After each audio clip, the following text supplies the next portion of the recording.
Welcome to the 2013 Farms.com Risk Management U.S. Midwest Crop Tour. My name is Mo Agostino, Managing Commodity Strategist with Farms.com Risk Management. I'd like to thank my sponsor this year, Pride Seeds. It's an Agri-Reliant company. Thank you, Pride Seed, for sponsoring us this year. We're going to continue to promote Pride Seeds along the tour. We're in South Dakota. We're just south of Presho, off of I-90 east on Highway 183. We're looking at the first cornfield of the 2013 Midwest Crop Tour, and to be honest with you, what I've seen to date traveling across South Dakota is some pretty short corn, probably late planted. Doesn't look like it's stressed at all due to moisture, but this corn back home should be probably at least head high. But this is not, South Dakota is not a corn growing state, it's more of a wheat growing state, but nonetheless, it's looking a little delayed. So, now, what are we trying to do with this 2013 crop tour? Well, what we're trying to do is determine yield. It's really up to weather now.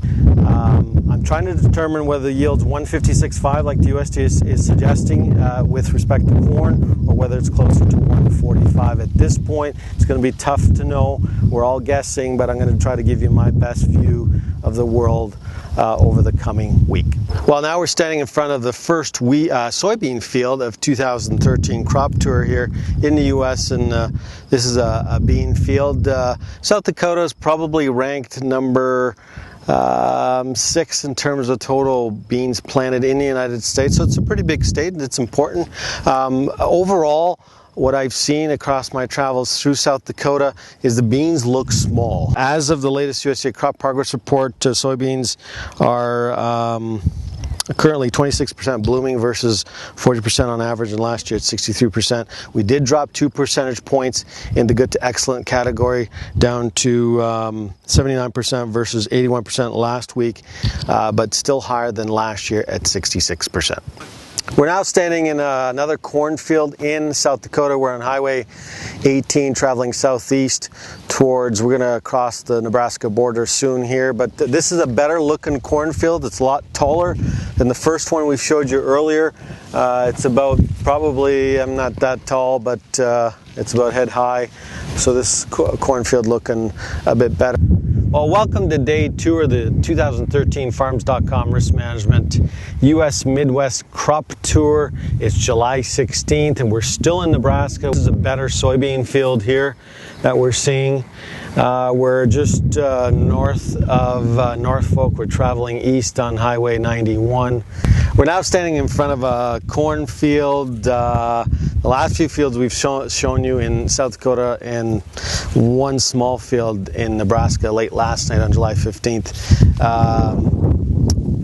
You could see that the corn was pretty short. This is not bad looking corn. Still not tasseling, assuming it was planted a little bit later than usual, but it's about head high. So this probably will start to tassel soon, and most likely pollinate in the next couple of weeks. Well, this is one of the final, as we finish our tour in Nebraska, one of the final corn fields, and this is a really good looking cornfield. Very, very tall, making me look pretty short here. Hasn't tasseled yet, but it's going to get pretty close here in the next week or so.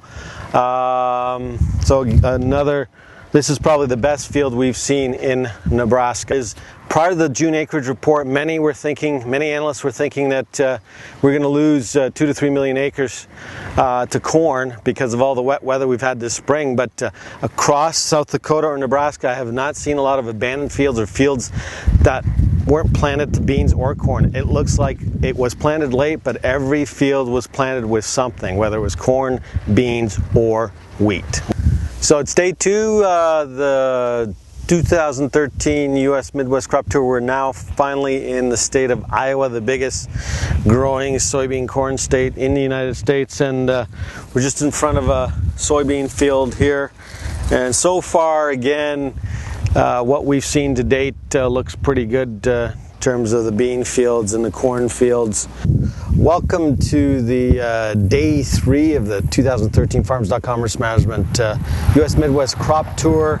We're in Kossuth County, K-O-S-S-U-T-H County in Iowa, which is just kind of east of Emmitsburg, Iowa, going south on Highway 15. And this county really had problems this spring. It was just way too wet. This was one of those counties in Iowa that just couldn't get the crops in the ground. This probably is one of those fields that went to prevent plant insurance. It's one of the very few fields we've seen, although as we've traveled east on Highway 18, we've seen the odd field like this where the farmer probably couldn't plant something into the ground.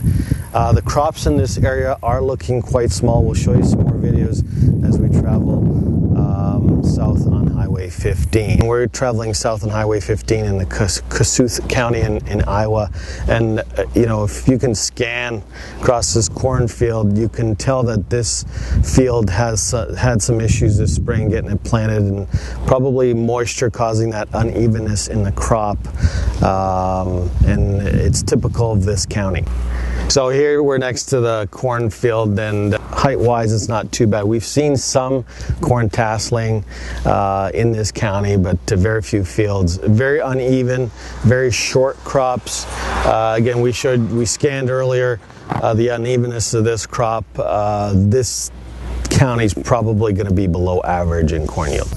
We're now across the Iowa border. We're now doing our Minnesota quick tour. We're on Highway 169 north towards I-90 east, and this is a soybean field. That Kossuth County, Iowa, it just looked bad overall. Below average yields for both corn and beans. This field's looking a little bit better than what we've seen. There are some drowned out areas, but a lot better than what we saw down in that Kossuth County. We're now staying in front of a cornfield, Highway 169 north into Minnesota. Doing a Minnesota tour. It's day 3, July 17th, and a better looking cornfield than what we've seen as we've traveled north through that Kossuth County, Iowa, but still some unevenness in the corn. We're now in Faribault County in Minnesota. We're trying to conclude our quick tour of Minnesota, and this is typical of a cornfield we've seen in this county. There's a lot of water up here. This county, I thought it was getting better at the beginning of the tour, but almost just as bad or worse than the Kossuth County in Iowa. Just a lot of moisture stress in these fields, and we've seen a lot of fields that were abandoned, weren't planted at all. So I'm assuming the farmer just didn't get a chance to plant. We're still on day 3 of our tour, the 2013 Midwest Crop Tour. We're in Iowa. We're near Doherty, Iowa, which is south of Rockwell on Highway 65. And we're in a cornfield here that was planted around April 28th. Some of the earliest corn we've seen. The last field I saw this high was in Nebraska, but it wasn't tasseled. So we showed you some tasseled corn. We've also showed you finally some silking corn. We haven't seen that on our tour yet. This is probably going to be a pretty decent crop, probably going to average 180 plus. We're now in a soybean field 5 miles east of Marble Rock. Quite nice, some of the best soybean field that I've seen in my travels through many counties in about 3 states so far along our tour. Well, welcome to day 4 of the Farms.com Risk Management 2013 U.S. Midwest Crop Tour. Again, I want to thank my sponsor, Pride Seeds. We've traveled south down Highway 35, past Des Moines. We're traveling southeast, and this is a cornfield. We haven't seen a lot of corn, but that's tasseled. But as we've traveled further south, we're seeing a lot more corn being tasseled. And some more silks. Well, welcome back to day 4, July 18th of the 2013 U.S. Midwest Crop Tour. We're finalizing our tour here in Iowa, next to another cornfield here where the heat stress is starting to pose a problem to the plants here. A lot of the corn in Iowa really was looks like it was planted sometime in June. It's only maybe knee high. This is a little bit higher than that, but folks, I don't like what I see in Iowa. I thought maybe as I travel further south things start getting a little bit better, but this very southern part, we haven't had rain since July 1st. The next 10 days is very critical. We need some rain here to help these crops develop as we get closer to that critical pollination. So overall, not too happy with what I see, particularly in that north central Iowa. We're now going to travel into Missouri, give you some views of what's going on in Missouri. We're then going to go into Illinois, Indiana, Ohio, and then finalize our 2013 tour in Michigan. It's still day 4, July 18th. We're now across the border from Iowa into Missouri, and this is another cornfield. And folks, it's not getting any better here in Missouri. This is northern part of Missouri, near Lancaster, on Highway 136. And you can see this corn was planted late, most likely in June, and it's behind, no question. Well, we're now in front of a cornfield, still on Highway 136 in northern Missouri. We finally found a very good cornfield here that's tasseled, and we got silking, and we got some ears. Pulled it back, and it looks like things are working quite well. We're still traveling east, northern Missouri on Highway 136, and this is a very good soybean field. We're now standing in front of a soybean field in northern Missouri. It's day 4, July 18th. We're concluding our quick tour through Missouri.